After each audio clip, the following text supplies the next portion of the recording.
Hello everyone, welcome to English 19। आज हम अपना sound of music chapter continue करने लगे हैं। हम साउंड ऑफ म्यूज़िक का फर्स्ट पार्ट कर रहे थे एंड आज हमारा एपिसोड 3 है।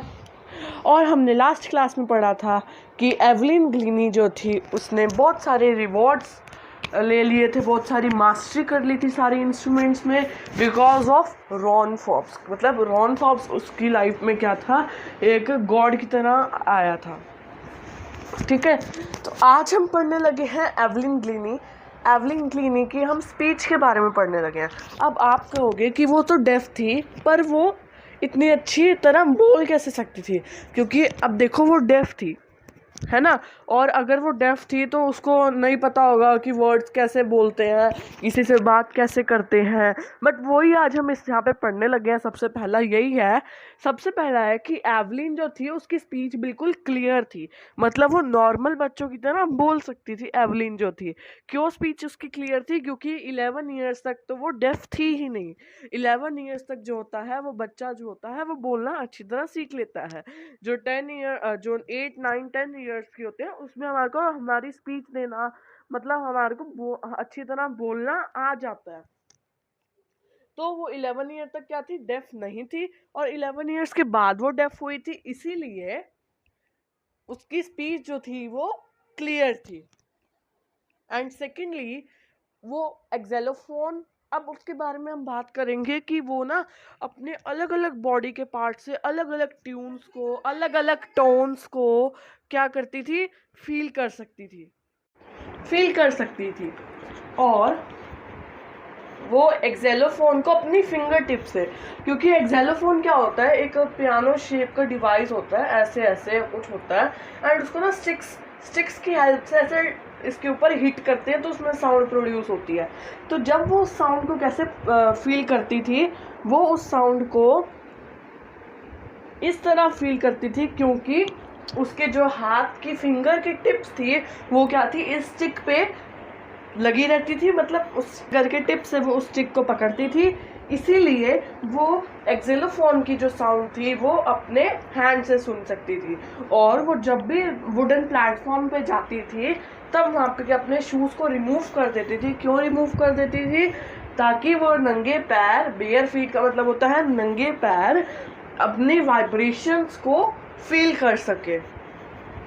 ठीक है। और फिर 1991 में उसको Royal Philharmonic Society's prestigious soloist of the year का अवार्ड मिला था। सोलोइस्ट क्यों मिला था?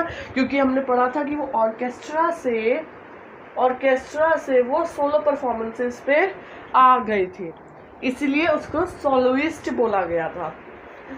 एंड उसके ऊपर जेम्स ब्लेड थे, उन्होंने एक स्पीच दी थी, वो मैं आपको ओरली ही सुना रहा हूँ, मैं उसको लिखवा नहीं रहा। जेम्स ब्लेड जो थे ना, वो एक परस्यूशनिस्ट थे।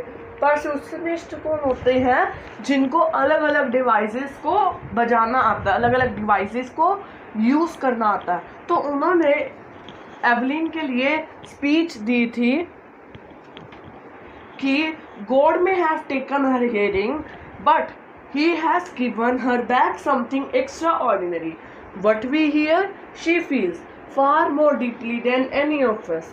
That is why she expresses music so beautifully. वो कह रहे थे जेम्स ब्लेड एवलिन के बारे में कि गॉड ने उसकी क्या करी है,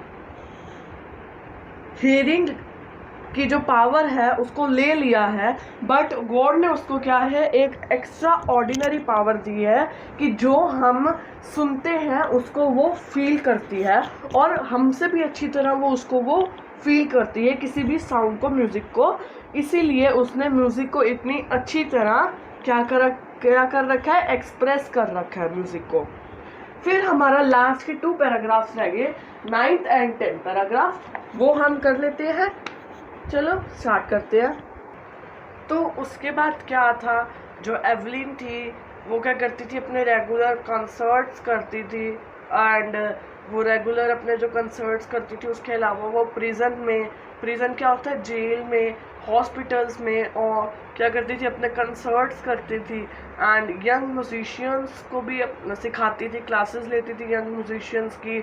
और Beethoven fund for deaf, Beethoven fund for deaf children का मतलब है, यहाँ पे आप देखो कि जो डेफ चिल्ड्रन होते हैं उनके लिए फंड प्रोवाइड करती थी एंड सबसे मेन चीज़ कि वो सब बच्चों के लिए इंस्पिरेशन बनी थी, सब लोगों के लिए इंस्पिरेशन बनी थी कि अगर ये लड़की, सारे बच्चे ये सोचें कि अगर ये लड़की कुछ कर सकती है तो हम क्यों नहीं कर सकते, ऐसा क्या है हमारे अंदर कि हम नहीं कर सकते।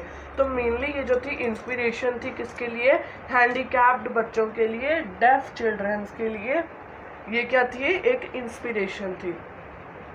सो यहीं पे हमारा चैप्टर जो है वो ख़त्म होता है। अब हम स्टार्ट करेंगे इसके पार्ट 2 से। उससे पहले हम नेक्स्ट वीडियो में इसके क्वेश्चन आंसर्स करेंगे, उससे पहले हम नेक्स्ट वीडियो में इसके क्वेश्चन आंसर्स करके फिर उसके बाद हम अपना सेकंड पार्ट बिस्मिल्लाह खान को स्टार्ट करेंगे। होप करता हूँ कि आपको क्लियर होगा। Good bye.